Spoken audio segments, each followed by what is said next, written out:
মাননীয় প্রধানমন্ত্রীর একটা 5টা মেইন টার্গেট, তার মধ্যে একটা আছে, কিন্তু সেটা হচ্ছে যে সমতা ভিত্তিক উন্নয়ন।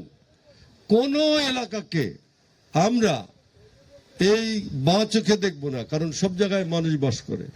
আজকে যে মানুষ আপনাকে ভোট দিচ্ছেন না, আপনি যদি কাজ করেন কালকে সে মানুষটা আপনাকে ভোট দেবে। আমি পৌরসভার 3বার চেয়ারম্যান ছিলাম, বুঝছেন, খুব আর্লি বয়সে, অল্প বয়সে 3বার। আমি বুঝি কাজের কোনো বিকল্প নাই।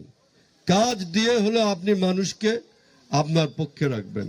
আপনি কাজ করবেন না, খালি বক্তৃতা দেবেন, তেমন মানুষ কিন্তু 1 দিন 2 দিন তার কমে যে এই বেটার সঙ্গে আর নাই, কেমন। সুতরাং কাজের কোনো বিকল্প নাই, কাজ করতে হবে। এই জন্য আমাদের সরকার বদ্ধপরিকর সমতা ভিত্তিক কাজ করবে। গোপালগঞ্জেও যা হবে, রাজবাড়িতেও তাই হবে। আমার এলাকা তো বঞ্চিত হয়েছে বিভিন্ন বিগত সময়, কিন্তু গোপালগঞ্জেও যা হবে, রাজবাড়িতেও তা হবে। বাংলাদেশের শেষ প্রান্তে যে জায়গাটা আছে, সেই শেষ প্রান্তেও একই কাজ হবে। সমতা ভিত্তিক উন্নয়নটা কিন্তু আমাদের এখানে হবে। আমি আপনাদের অনুরোধ জানাবো, সরকারের এই সমস্ত ভালো কাজের সঙ্গে থাকেন।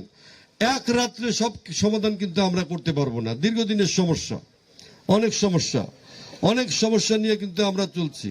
সুতরাং যদি মনে করেন 1 দিন 2 দিনের মধ্যে সব সমস্যার সমাধান হয়ে যাবে, তা কিন্তু হবে না।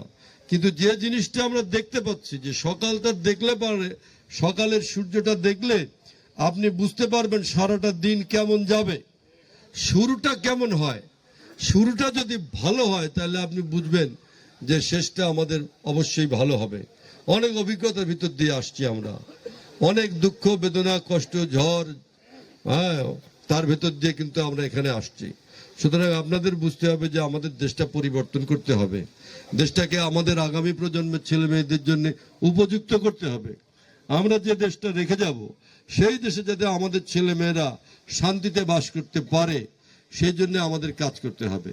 যারা যে চিন্তার লোকই থাকেন না কেন, সেই তাকে বুঝতে হবে যে আমার এলাকার উন্নয়নটা করার জন্য কার দরকার। সেই ব্যক্তিটা কিন্তু আজকে আমাদের সামনে এসছেন, তিনি হচ্ছেন জনাব তারেক রহমান।